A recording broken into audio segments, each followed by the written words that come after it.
You talk too much. Not in the way you think. Not about gossip or small talk. You talk too much about what you're going to do, what you're planning to do, what you're thinking about doing, and somewhere between the announcement and the action, the thing dies. Alan Watts once said something that cuts through all the noise of our performance-obsessed world. He said, "The menu is not the meal. You can describe the feast all you want. You can tell everyone what you're cooking, but if you never light the fire, you starve, and so does everyone listening." This isn't about being quiet.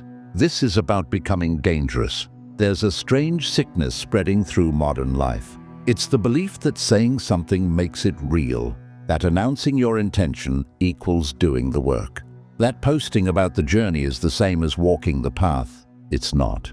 Watts understood this deeply. He spent years studying Eastern philosophy, Zen Buddhism, Taoism, Vedanta, and one principle kept appearing across all of them. The finger pointing at the moon is not the moon. Words are fingers. They point, they gesture, but they are not the thing itself. You can talk about discipline all day, but until your body knows what it feels like to push through resistance at 5 a.m., when no one's watching, it's just noise. You can announce your business idea, your creative project, your transformation, but until there's something real in the world that didn't exist before, you're rehearsing, not living. And here's what Watts knew that we've forgotten. The universe doesn't respond to your intentions. It responds to your actions, not what you say you'll become, what you actually do when no one's recording. So why do we do this? Why do we announce, declare, broadcast our plans to anyone who'll listen? Because it feels like progress. Psychologists call it social reality. When you tell people your goals, your brain gets a hit of dopamine. It feels good, like you've already achieved something. Your mind doesn't distinguish well between saying and doing. Not at first. So you talk about writing the book, and your brain rewards you as if you've written a chapter. You post about your fitness journey, and you get the validation as if you've already transformed. You announce your new business, and the congratulations feel like revenue. But there's a cost. Every time you speak your plans into existence prematurely, you release the pressure, the tension that would have forced you to act, the discomfort that would have made you move. Instead, you get the social reward without the work. And your subconscious learns, talking about it is enough. But it's not. It never was. There's another reason we announce: protection. If you tell everyone what you're going to do, and then you fail, at least you tried, right? At least people knew you had big dreams.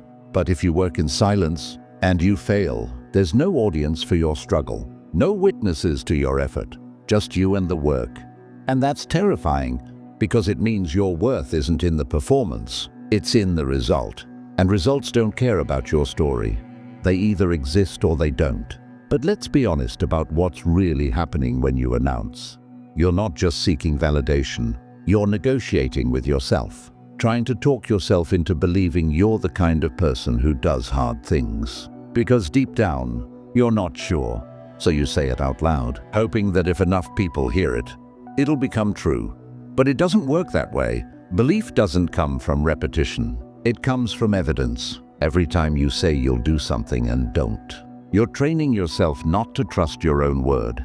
Every time you announce and abandon, you're teaching your subconscious that your commitments are negotiable. And over time, you become someone even you don't believe.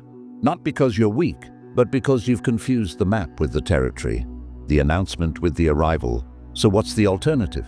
Shut your mouth. Not forever, not as a vow of silence, but as a practice of integrity. Here's the method. Step 1, choose something that matters, not something impressive, something real.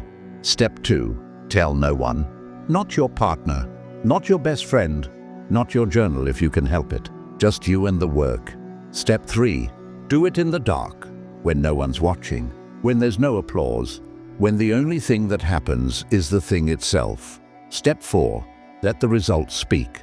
Don't narrate them. Don't frame them. Don't caption them with inspirational quotes. Just let them exist and watch what happens. People notice. Not because you told them to, because reality has changed. And reality is loud, even when you're silent. This is how you build unshakable self-trust. Not through affirmations, through evidence. Every silent victory, every private discipline, every moment you chose the work over the performance becomes proof. Not for them, for you. And that proof compounds until you become someone who doesn't need to announce, because your life is the announcement. Imagine this.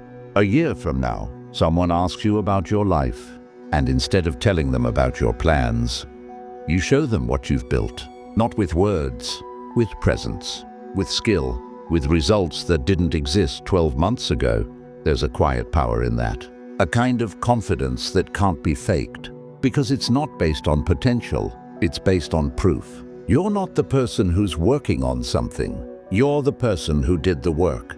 And there's a look people get when they meet someone like that. Not admiration exactly, something deeper. Recognition. They see someone who closed the gap between who they said they'd be and who they actually became. That's rare now, in a world where everyone's performing their future self. The person who silently becomes stands out. Not because they're louder, because they're real, and real cuts through everything. Watts knew this. He said, "Trying to define yourself is like trying to bite your own teeth. You can't talk your way into being, you have to live your way into it, quietly, consistently, until one day you look around, and the person you hope to become is the person you already are. Not because you said so, because you did the work." So here's what I want you to remember. Your mouth is not your power. Your hands are. Your discipline is. Your willingness to do the thing when no one's watching. That's your power. Stop announcing. Start becoming. Shut your mouth and let your results define you. Not someday, today. Right now, in the silent places where transformation actually happens. That's where you'll find yourself. Not in the noise, in the work. And the work always speaks for itself.